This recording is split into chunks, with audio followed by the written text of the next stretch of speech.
सभी मेरे प्यारे वाईडी व्यूअर्स का वेलकम है। आज की संडे स्पेशल क्लास में आज करने वाले हैं पैरा जंबल्स। बहुत लोगों की मुझसे डिमांड थी, सर पीक्यूआरएस करवाओ एसएससी सीजीएल मेंस प्री के हिसाब से, जो बैंकिंग में भी काम आए और बेसिकली एसएससी के लिए हों।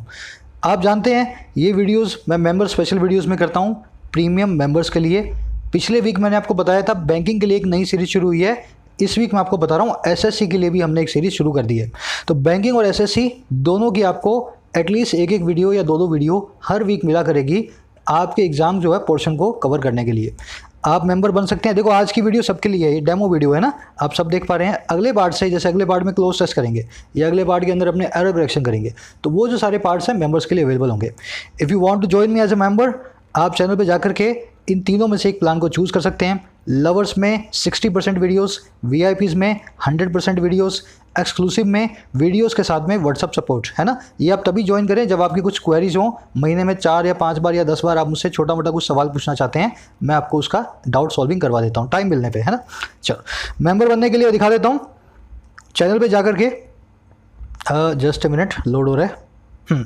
चैनल के होम पेज पे जाएंगे, यहाँ पे रखा हुआ है देखो ज्वाइन बटन। ये ज्वाइन बटन ये पाकिस्तान में नहीं मिलेगा, बांग्लादेश के व्यूअर्स के लिए नहीं है, क्योंकि वहाँ पे अभी तक ज्वाइन की फैसिलिटी यूट्यूब ने नहीं शुरू की है। तो इंडिया में मिल जाएगा, शायद नेपाल के अंदर है ना। तो ज्वाइन बटन है, इस पर जाकर के आप ज्वाइन बटन को क्या करेंगे, क्लिक, है ना। Just a minute. इसको क्लिक करने के बाद आप कोई भी प्लान को अपने हिसाब से चूज़ कर सकते हैं। चलिए अब बातें हो गई बहुत सारी मेंबरशिप की, अब अपने कंटेंट पे आते हैं, क्या हम करना चाह रहे हैं। मैं आपको बेसिक से रूल बताता हूँ। हमेशा हर मेंबर को पता है क्लोज टेस्ट को और पीक्यूआरएस को सॉल्व करने के सर के कुछ रूल्स हैं। तो आज मैं पीक्यूआरएस के रूल्स आपके साथ शेयर कर रहा हूँ। बहुत सिंपल है, ध्यान से समझना। पहला रूल क्या है, कॉमन सेंस, और आखिरी रूल भी यही है। आपको मैं 4 रूल बताऊंगा कॉमन सेंस के, जिससे आपको पता लग जाएगा सेंटेंस कब जो है ना पैरा जंबल को कैसे सॉल्व करना है। आपको हमेशा फर्स्ट सेंटेंस ढूंढने की कोशिश करनी है, 4 या 5 जितने भी आपके पास ऑल्टरनेटिव्स हैं। और फर्स्ट सेंटेंस जो है ना वो जनरली सब्जेक्ट होगा पूरे के पूरे पैराग्राफ का। मतलब किसी नए प्लेस, किसी नए कॉन्सेप्ट, किसी नए पर्सन, किसी नई मशीन, किसी नई देश को, जो भी चीज़ है ना उसको इंट्रोड्यूस करेगा। फर्स्ट सेंटेंस वो होता है जो इंट्रोडक्शन लेकर के आता है सेंटेंस के अंदर। जैसे 2 सेंटेंस आपके पास, Ram was the king of Ayodhya during Satyug, there have been many kings in Ayodhya. Ram जो है किंग था, अयोध्या के किंग थे सतयुग के दौरान, और बहुत सारे किंग्स हो चुके हैं अयोध्या के अंदर। अगर आपसे मैं पूछूं दोनों में से बेटर सेंटेंस कौन सा है फर्स्ट सेंटेंस बनने के लिए, तो आप दिमाग लगाओ अपना। पहले बात कर रहे हैं मैनी किंग्स की, there have been many kings, है ना, बहुत सारे किंग हुए हैं अयोध्या में। फिर मैं क्या बात कर रहा हूँ, राम जी जो थे वो किंग थे अयोध्या के सतयुग के दौरान। तो मैं इस सेंटेंस के अंदर इंट्रोड्यूस कर रहा हूँ अयोध्या को और उसके राजाओं को। दूसरे सेंटेंस के अंदर मैं इसको एक्सटेंड कर रहा हूँ और बता रहा हूँ भाई सतयुग के टाइम इसके राजा राम जी हुआ करते थे। तो आपको थोड़ा दिमाग लगाना है कौन सा वाला इंट्रोड्यूस करता है, इससे आपका आधा पैराजंबल सॉल्व हो जाता है। अब देखो छोटी छोटी ट्रिक्स हैं ग्रामर की। 2 सेंटेंस है, अब इनमें से बताओ मुझे पहले कौन सा सेंटेंस आएगा। अगर ये पैराजंबल के क्वेश्चन हो तो पहले कौन सा आएगा और बाद में कौन सा आएगा। देखो, मिस्टर मेरा drives a blue car, it has comfortable seats and a big trunk. Mister vera drive करते हैं नीली गाड़ी को, इसकी सीट्स बड़ी कंफर्टेबल है और बहुत ही बड़ी इसकी ट्रंक है, डिक्की है। देखो इट से शुरू हो रहा है दूसरा सेंटेंस। इट किसके लिए आया है, कार के लिए। क्या जब तक मैं कार को इंट्रोड्यूस ना कर दूं तब तक मैं इट वाला सेंटेंस लिख सकता हूं। मान लो मैं इसको पहला सेंटेंस इसको बना दूं, it has comfortable seats and a big trunk. फिर दूसरा सेंटेंस इसको बनाओ, मिस्टर मेरा ड्राइव्स अ ब्लू कार। उल्टी बात हो जाएगी ना। मतलब क्या है, प्रोनाउन जो है ना, प्रोनाउन हमेशा नाउन के बाद में आएगा। इस इट को आप ढूंढो किसके लिए लगा है, ब्लू कार के लिए लगा है। तो ब्लू कार वाला सेंटेंस पहला सेंटेंस होगा, इसके बाद में ये वाला सेंटेंस आ सकता है। तो इससे आपको ऑर्डर पता लग जाता है कौन सा सेंटेंस किसके पहले नहीं आ सकता है, कौन सा सेंटेंस किसके बाद में नहीं आ सकता। अच्छा तीसरा number rule, just a minute. आपको द नाम के डिटरमाइनर को देखना है ना। द नाम का डिटरमिनर है ना, ये बहुत बातें बताता है आपको। जैसे last night I saw a monkey, the mammal was scary and looked very angry. रात को मैंने एक बंदर देखा, और ये जो द मैमल, ये जो खास मैमल था, जानवर था, बहुत ही डरावना था और बहुत ही एंग्री दिखता था। अगर मैं आपसे द मैमल वाला सेंटेंस पहले रखने को बोलूँ और मंकी वाला बाद में रखने को बोलूँ, तो आप बोलोगे सर उल्टी बात हो गई। पहले मंकी को इंट्रोड्यूस करो, फिर द मैमल लगा के बताओ कौन सी मैमल की बात कर रहे हैं हम, है ना। तो द मैमल, इस मंकी के इंट्रोड्यूस हो जाने के बाद ही इस सेंटेंस को द मैमल वाले को आप रख सकते हो, क्योंकि ये मंकी की बात कर रहा है, द मैमल खास मैमल की बात कर रहा है, मंकी की। तो इस तरह से हमेशा द नाम के डिटरमिनर को माइंड करें, कहाँ पे ये आ रहा है, इसकी पोजीशन क्या है। चलिए आगे बढ़ते हैं। एक और रूल है, सेंटेंस जो कंजंक्शन से या किसी एडवर्ब से शुरू होते हैं जनरली वो सेंटेंस क्या है, कभी भी इंट्रोडक्टरी सेंटेंस नहीं होगा। जैसे हाउएवर से ऐसा कोई सेंटेंस शुरू हो रहा है ना, हाउएवर से शुरू हो रहा है, तो आप जनरली देखोगे ये कभी भी पहला सेंटेंस नहीं होगा, इससे पहले एक दूसरा सेंटेंस जरूर आएगा। अब इसको अपने प्रैक्टिकली देखते हैं अपने क्वेश्चंस में। आज के पहला आपका क्वेश्चन है, 4 आपके पास ऑल्टरनेटिव्स हैं। अब इन चारों में से इन चारों को अपने जो सीक्वेंस में बिठा के मुझे बताएं कौन सा वाला जो है सीक्वेंस सही बिठाएगा। पहले आप कोशिश करेंगे, फिर मैं आपको बताऊंगा ताकि आपको पता लगे कैसा मेरा अप्रोच है और क्या आपका अप्रोच है।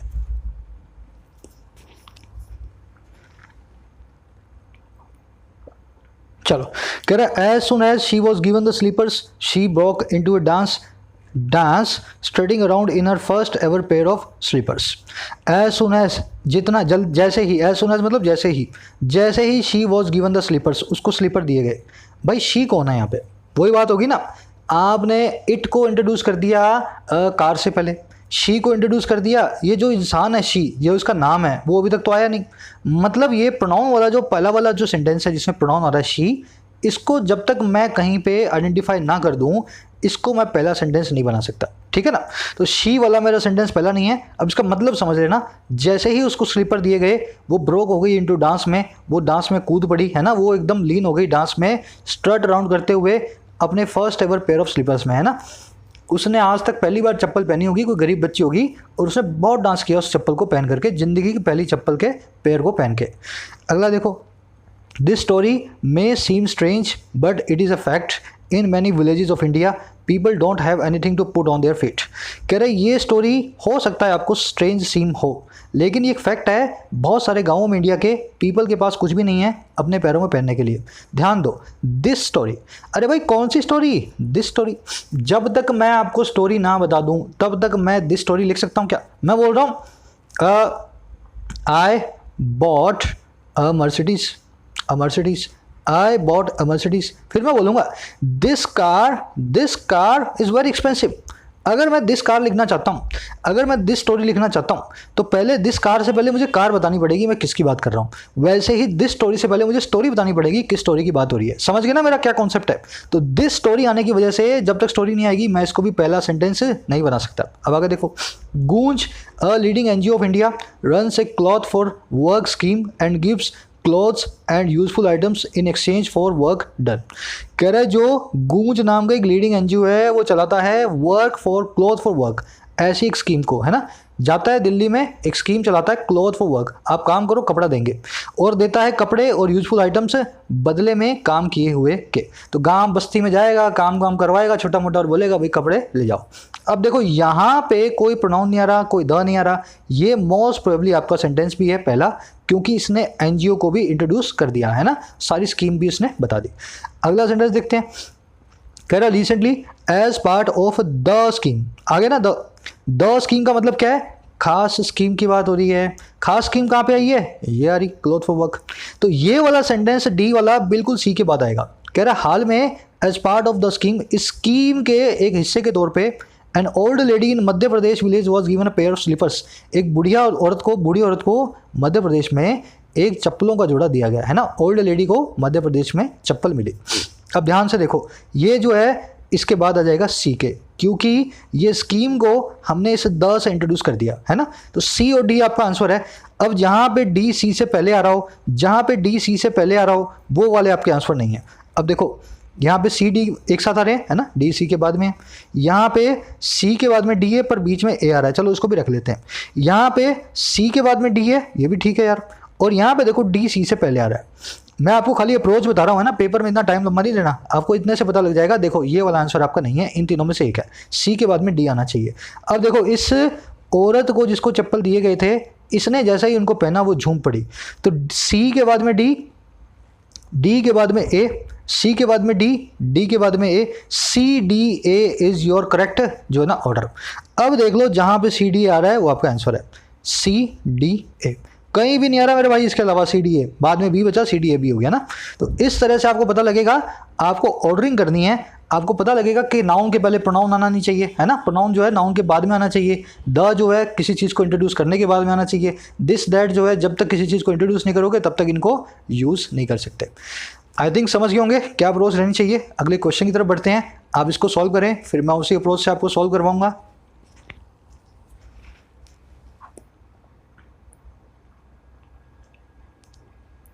चलो, द होम, देखो द आ गया ना, मैं पहला सेंटेंस ढूंढ रहा हूँ, द तो हो नहीं सकता, बात ही खत्म हो गई। द होम आया ना भाई, द होम, अरे कौन सा होम, द कौन सा होम भाई, खास होम है कोई, तुमने द लगाया है तो पहले बताओगे ना वो होम किसका है, मेरा घर है तुम्हारा घर है, द होम वाला पहला सेंटेंस नहीं हो सकता।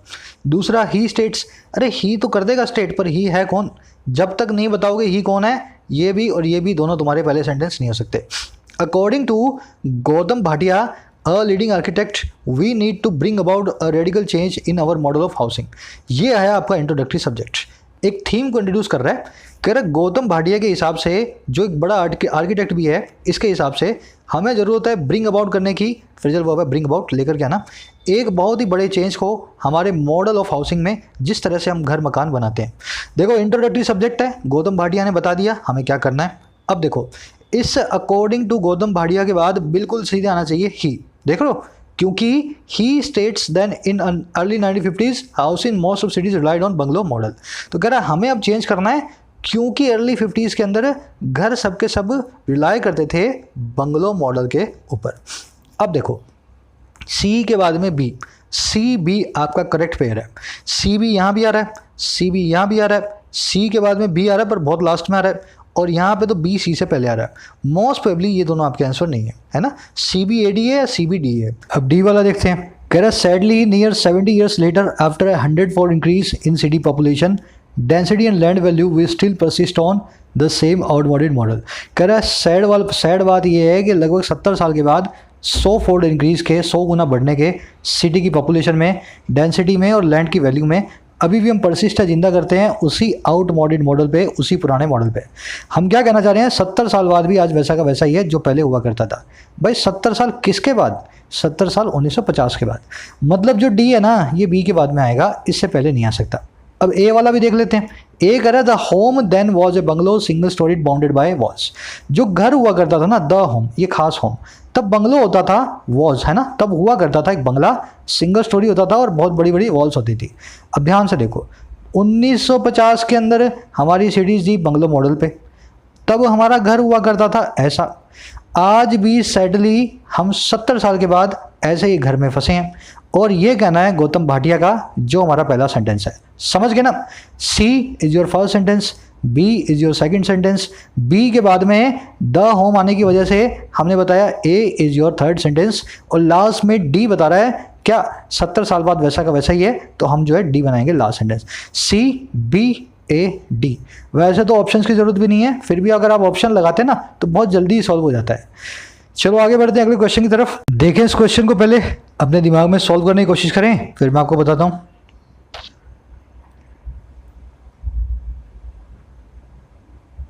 चलो बहुत सिंपल है, पहला शुरू हो रहा है बट से, ये शुरू हो रहा है अंटिल से, ये शुरू होता है 10 से, ये शुरू हो रहा है बिफोर से।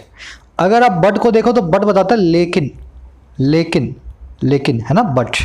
क्या लेकिन से आप सेंटेंस को शुरू कर सकते हो? आप बताओ पहले ये हुआ है फिर बोलो लेकिन ऐसा होता है। बट से कभी सेंटेंस शुरू नहीं होगा, अगर नहीं शुरू होगा तो मेरे भाई ये फर्स्ट वाला आपका नहीं है। 10 से, 10 का मतलब होता है इस प्रकार, या इसको बोलते हैं हिंदी इंग्लिश में दूसरा इसका वर्ड है हैंस। इस प्रकार से ऐसा हुआ, 10 आई पास्ड या आई क्रैक्ड दिस एग्जाम, इस तरह से मैंने इस एग्जाम को क्रैक किया। तो 10 क्या है, किसी चीज़ को बताता है कि इस तरह से हुआ, पहले वो चीज़ बताओगे। I worked very hard for 2 years, 10 I cracked this exam. समझ गए ना, तो पहले वो काम बताओगे फिर बताओगे इस प्रकार से ऐसा हुआ। 10 भी आपका पहला सेंटेंस नहीं हो सकता। अब बचा क्या, अंटिल और because. Until about 2 decades ago becoming careful about sugar was only for diabetes. लगभग अंटिल अबाउट है ना, लगभग 2 दशक पहले, 20 साल पहले केयरफुल होना शुगर के बारे में वो था, was only for diabetes, diabetes के लिए। 20 साल पहले अगर आप शुगर को लेके केयरफुल हो रहे हो तो सिर्फ डायबिटीज ही आपके दिमाग में होता था, इसके अलावा आप शुगर से कोई आपकी जो है ना बैर नहीं था। तो ये हमारा पहला सेंटेंस हो सकता है। अब डी को देख लो, बिफोर ज्वाइनिंग दिस ट्रेंड। जैसे दिस ट्रेंड आया आपको पता लगेगा कि भाई ट्रेंड के बारे में पहले बताया जाएगा, तभी दिस ट्रेंड वाला जो है आपका पहला सेंटेंस बनेगा। समझ गए ना, दिस ट्रेंड की वजह से ये हमारा पहला सेंटेंस नहीं है। B is your first sentence. ध्यान से देखो बी किस में आ रहा है पहला, देखा, सीधे सीधे भी सॉल्व हो जाता है अगर दिमाग लगाओ। BACD is your answer. अब पढ़ेंगे इसको तो आपको अच्छे से मालूम भी लग जाएगा। देखो, until about 2 decades ago becoming careful about sugar was only for diabetes। 20 साल पहले सिर्फ डायबिटीज की बात होती थी। कह रहे before joining this trend doctors advise that we will need to, अरे बी के बाद तो ए आ रहा है ना, कह रहा हाँ, लेकिन but today adults as well as growing number of young parents are cutting down on sugar intake of sugar. लेकिन आज एडल्ट्स जो हैं और बढ़ते हुए नंबर ऑफ यूथ है ना, पेरेंट्स हैं, यंग पेरेंट्स हैं, वो कट डाउन कर रहे हैं, कम कर रहे हैं शुगर की इनटेक को। समझ गए ना? तो 20 साल पहले ऐसा, लेकिन आज ऐसा।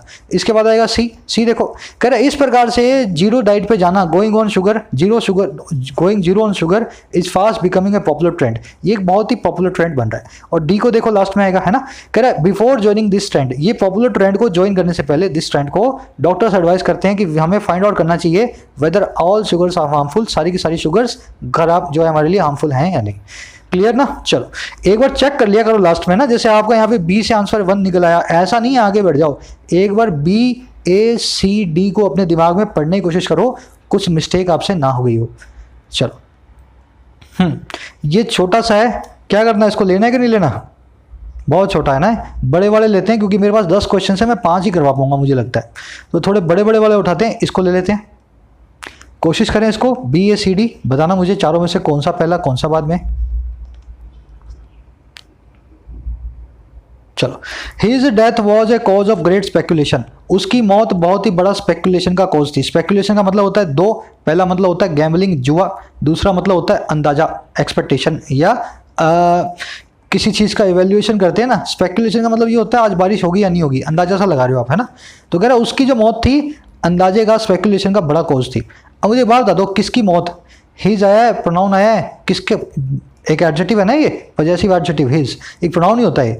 तो अगर ये एडजेक्टिव या प्रोनाउन आया है, किसके लिए आया है हमें पता नहीं, तो फर्स्ट सेंटेंस नहीं है। अब देखो, Edgar Allan Poe was a famous American author, बिल्कुल सही है बात। और ये एक इंट्रोडक्टरी सब्जेक्ट हो सकता है, इसके लिए ही हिज भी आ सकता है। तो B is your first sentence. देख लो बी कहाँ आ रहा है, इसमें आ रहा है और इसमें आ रहा है। आगे बढ़ते हैं। With in a few days of being found he died mysteriously on 1849। थोड़े दिन के पाए जाने के बाद वो मर गया बहुत ही मिस्टीरियसली 1849 में। ये बता दो मुझे, पाए जाने के, बीइंग फाउंड मतलब पाया जाना, अगर ये बात सही है वो पाया गया है, अगर ये बात सही है वो पाया गया है, तो मुझे ये बता दो आप उसको खोना नहीं, पहले उसको खोने दोगे तब वो पाया जाएगा ना। ये तीसरा सेंटेंस तब आएगा जब उसकी मिसिंग की रिपोर्ट आएगी। अब देखो चौथा sentence, he had gone missing on October 3, 1849 and was found new a few days later. वो अब गुमा था और थोड़े दिन के बाद पाया गया था। अब देखो, पाए जाने के थोड़े दिन के अंदर वो मर गया बहुत ही मिस्टीरियसली, मतलब डी के बाद में सी आएगा। ये दोनों आपके आंसर हैं बी से शुरू होने वाले, जिसमें डी के बाद में सी आ रहा वो आपका आंसर हो जाएगा। देखो डी के बाद में सी यहाँ पे आ रहा है, तो BADC इज योर करेक्ट जो है ना चॉइस। यहाँ पे देखो सी है ना, डी से पहले आ रहा है, तो ये तो हो ही नहीं सकता, है ना। तो BADC इज योर चॉइस। चलो आगे बढ़ते हैं। अब ये अच्छा है ना, थोड़ा बड़ा भी है, ये तो IBPS के लेवल का, इनफैक्ट मैं बोलूँगा जो ना क्लैरिकल या PO के प्रीलिम्स का क्वेश्चन है। कोशिश करें सभी के सभी।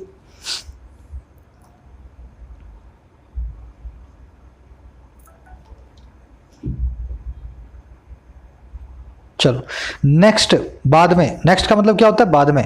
Step by step from the shallow waters you are gradually guided to the dive in safe areas.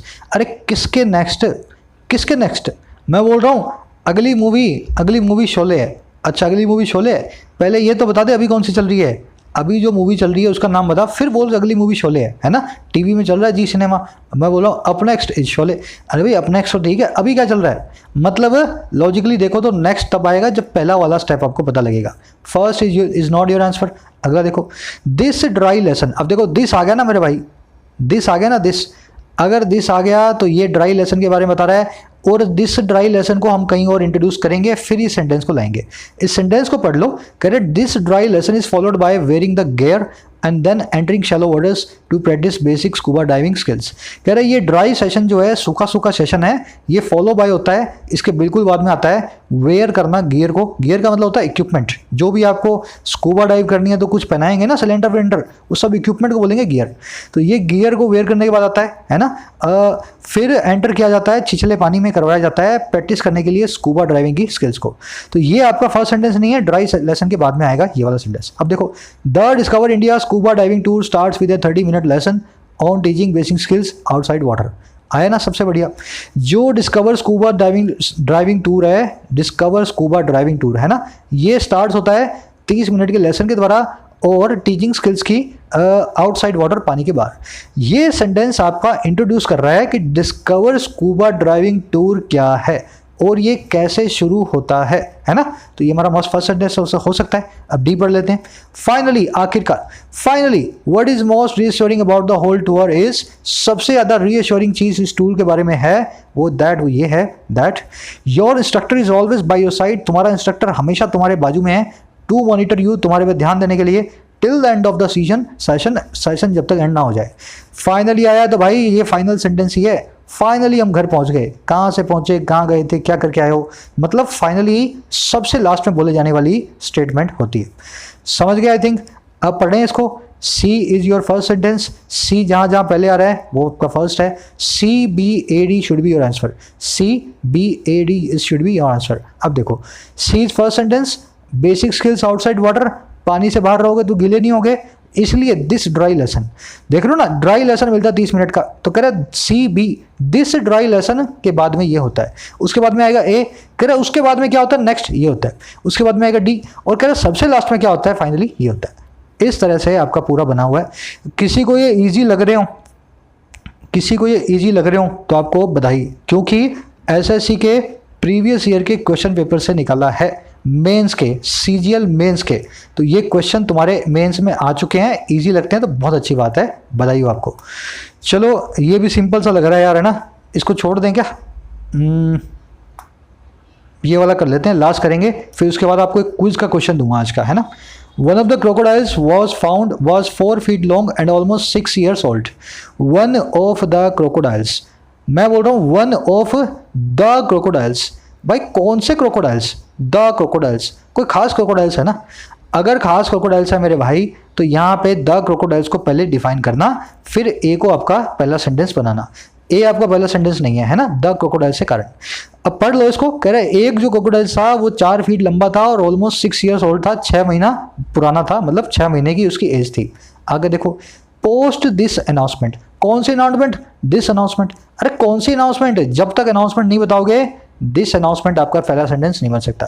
कह रहा है इस अनाउंसमेंट के बाद a video of crocodile attacking a dog has gone viral, एक वीडियो जो है एक मगरमच्छ के अटैक करते हुए एक डॉग को हैज गॉन वायरल हो गई है, causing people to panic further, लोगों को और पैनिक करवाने के लिए कॉज करते हुए। समझ गए ना, ये भी पहला नहीं है दिस के कारण, ये भी पहला नहीं है द के कारण। अब तीसरा देखो, the authorities have announced that more crocodiles would be, just a minute, would be sighted once the waters recede. Authorities ने बोला, ऐसा अनाउंस किया, और क्रोकोडाइल्स सीन किए जाएंगे, साइट किए जाएंगे जब वो वाटर रिसीड करता है, जब पानी पीछे हटता है। अरे भाई कहाँ की अथॉरिटी, कौन सा पानी, कहाँ से आए मगरमच्छ, क्यों साइड कर रहा है कोई, और पानी पीछे क्यों जाएगा, सब सवालों के जवाब इस सेंटेंस से नहीं मिल रहे। ये सेंटेंस आपका पहला सेंटेंस नहीं हो सकता। अब चौथा देखो, after the monsoon deluge the forest department of Vadodara has so far rescued 3 crocodiles which had swum into residential areas. कह रहे हैं मॉनसून डिल्यूज के बाद, इसको डिल्यूज ही बोलते हैं, इसका करेक्ट प्रोनाउंसिएशन देख लेना, इसका मतलब होता है बाढ़, है ना। मॉनसून की बाढ़ के बाद फॉरेस्ट डिपार्टमेंट जो है वडोदरा का, उसने रेस्क्यू कर लिया है 3 मगरमच्छों को, जो कि स्वम कर गए थे रेसिडेंशियल एरिया के अंदर। तो ये आपका इंट्रोडक्टरी सब्जेक्ट सेंटेंस है ना। इस पर मैं आपको स्टोरी बताऊंगा, ये पूरा जो लिखा है ना इस पर स्टोरी बताऊंगा आपको एक। तो ये आपका इंट्रोडक्टरी सेंटेंस है, ये बता रहा है बड़ौदा में बहुत बाढ़ आई थी, पानी आया था, अथॉरिटी ने 3 क्रोकोडाइल्स को रेसिडेंशियल एरिया में जाके पकड़ा, उनको रेस्क्यू किया। अब देखो इसके बाद अथॉरिटी बता क्या रही है, अथॉरिटी ने अनाउंस किया कि और क्रोकोडाइल को पकड़ा जाएगा वाटर जब पीछे हटेंगे। समझ गए ना, जब वाटर पीछे जाएगा, रिसीड होगा, पानी कम होगा, और क्रोकोडाइल्स भी देखे जा सकते हैं। डी और C, D is your first sentence, D is your first sentence. इसके बाद ए आ रहा है, फिर सी आ रहा है, फिर बी आ रहा है। अब ए देखो ये 3 क्रोकोडाइल्स की बात कर रहा है। 3 क्रोकोडाइल्स में से कह रहा है one of the crocodiles was 4 feet long. देखो कितने पकड़े हैं उसने, 3 क्रोकोडाइल्स। अब कह रहा है उनमें से एक जो था वो 4 फीट लंबा था और ऑलमोस्ट 6 साल का था, 6 ईयर ओल्ड था। अब देखो पोस्ट दिस अनाउंसमेंट